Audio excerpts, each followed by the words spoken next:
So here are the findings in terms of attachment for our study.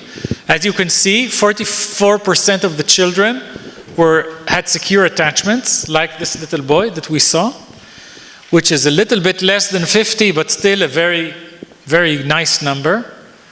Ok, questi sono i risultati principali. Vedete che il 44% dei bambini hanno un attaccamento sicuro, che è un po' meno del 50% di cui parlavamo, ma che è comunque una percentuale interessante.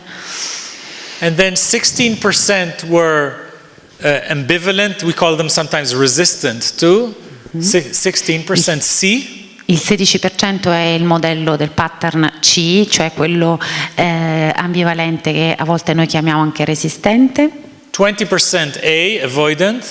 Il 20% il modello A, evitante. And 20% disorganized. E il 20% disorganizzato. Now I want to say that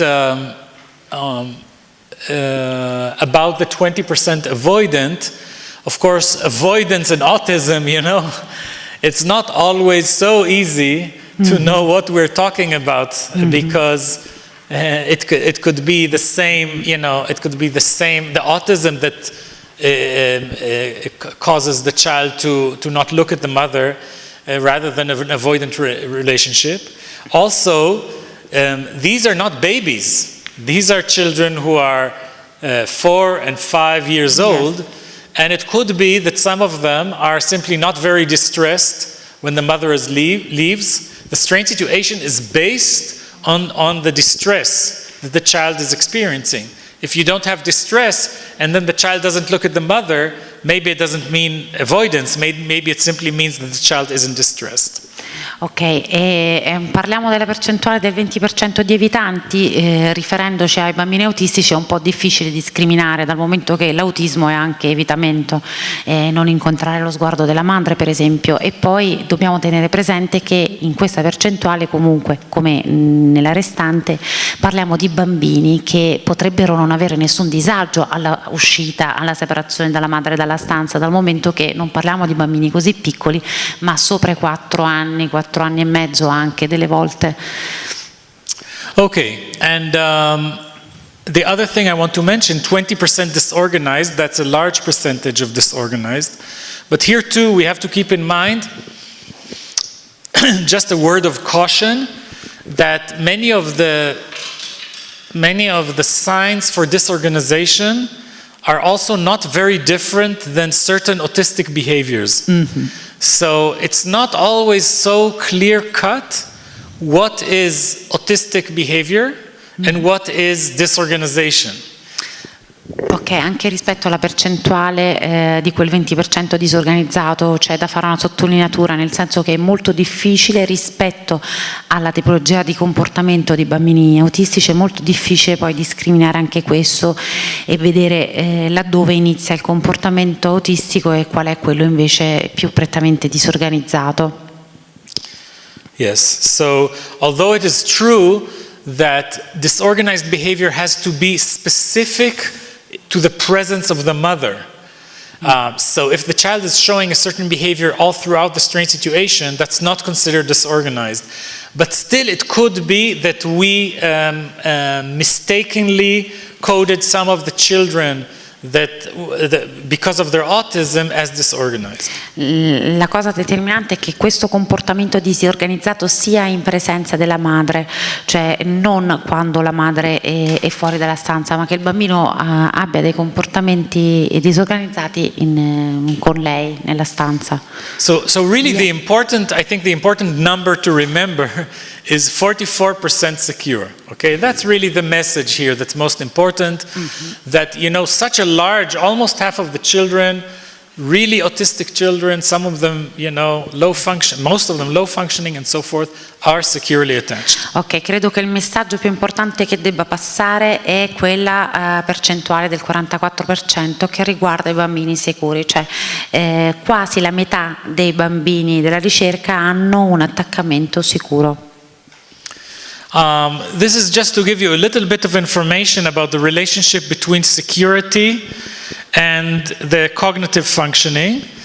And what you can see on this graph is that high functioning did not necessarily mean securely attached. Ok, questo vi dà un po' un'informazione della relazione che può esistere eventualmente tra il funzionamento intellettivo del bambino e l'attaccamento. Quello che vorrei far passare è che l'alto funzionamento, cioè sopra il 70, non necessariamente corrisponda a un attaccamento sicuro. Someone might say that the children that secure attachment is simply a function of the child being cognitively more advanced, more high functioning. But here what we see is that the proportion of children who are high functioning in the secure B and in the insecure A and C is exactly the same. So it's two independent aspects. E come vedete illustrato dal grafico, invece, il funzionamento intellettivo e l'attaccamento sicuro sono due aspetti indipendenti. Non a caso la colonna della B è esattamente identica a quella dell'attaccamento evitante e ambivalente, che mostrano il funzionamento intellettivo più elevato. What you also see, though, is that the disorganized attachment is really a problem group, because there's all the children in the disorganized attachment group are also low functioning. Quello che vedete emerge anche abbastanza chiaramente che il gruppo dei bambini disorganizzati invece è il gruppo più problematico in assoluto, perché ha anche un funzionamento intellettivo che è più povero.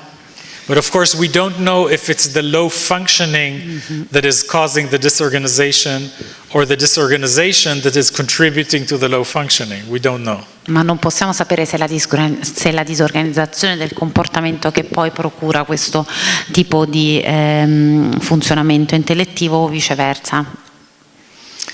Okay, so I want to move on from here. So we understand that we have about half of the kids with secure attachment, and we want to see whether that is related to the quality of interaction that they have with their mothers. I mean, that's the whole point, of course, of what we're doing here today.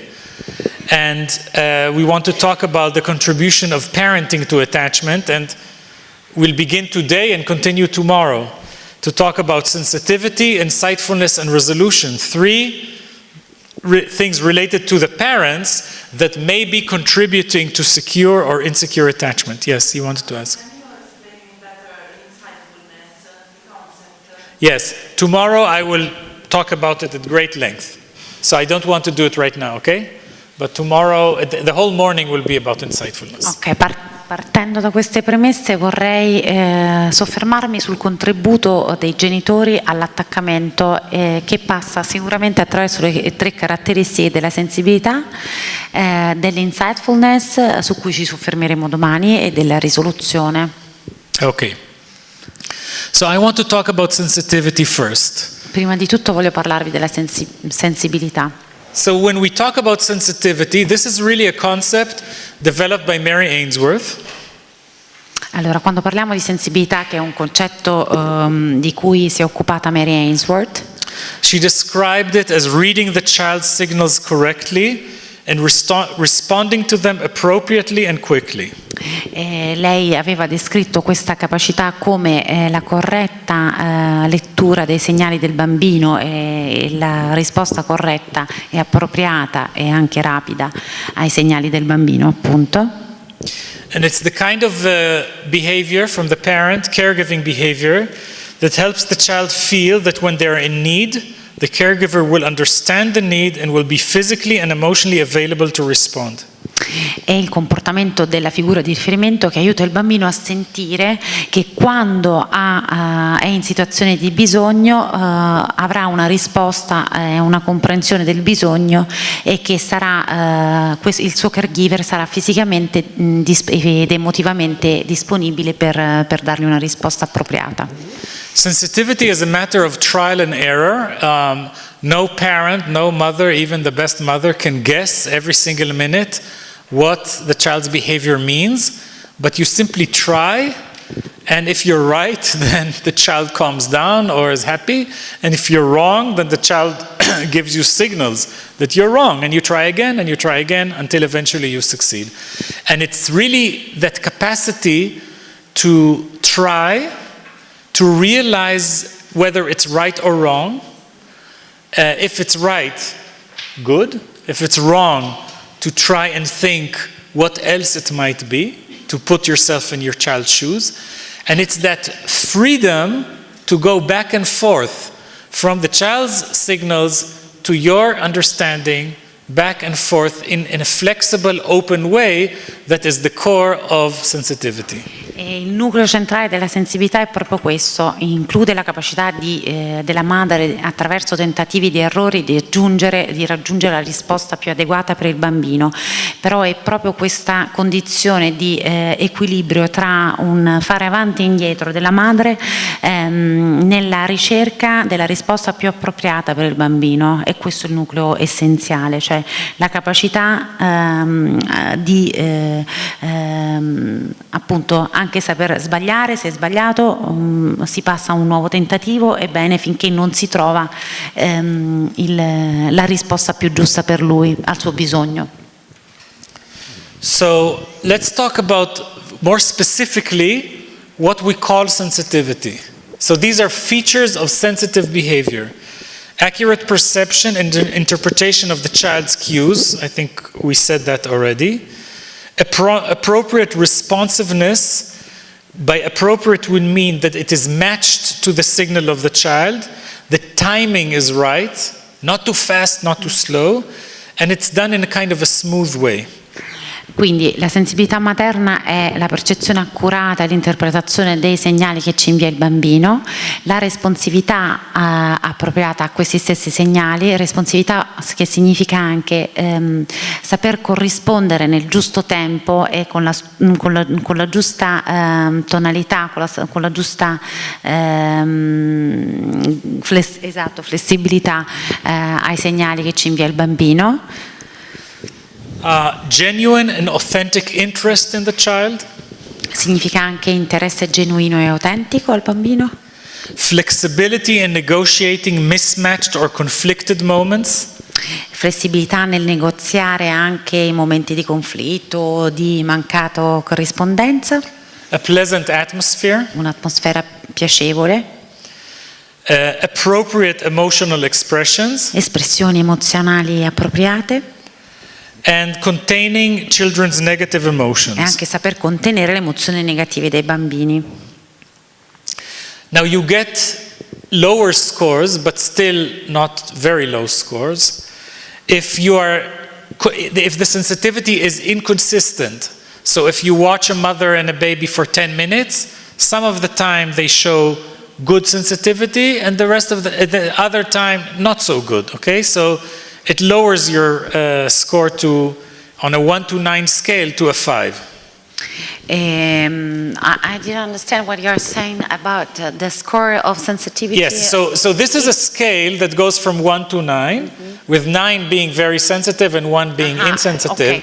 And you get a 5 if you're sensitive some of the time and less sensitive the rest of the time. Ok, in una scala da 1 a 9 è come se la sensibilità fosse, diciamo, attorno al 5, un livello medio attorno al quale attraverso dei comportamenti più o meno consistenti ed appropriati la mamma riesce a dare risposta. Or that what you're doing is okay, but the affective expression is strained, is tense. Oppure quando l'affetto è espresso è più forte, più consistente. Or that you're showing warmth without sensitivity. This is a very important point for Israelis and maybe Italians also. Okay, you can show a lot of warmth. The mother can be very warm, affectionate, smiling, using a lot of sweet words to describe the child and so forth. But she's not reading the child at all. It's not really related to what the child is doing. It's just sometimes I imagine like you're pouring dvash, honey. It's like you're pouring honey on the baby, I mean, it's all very sweet, but it's completely unrelated to what the child is doing.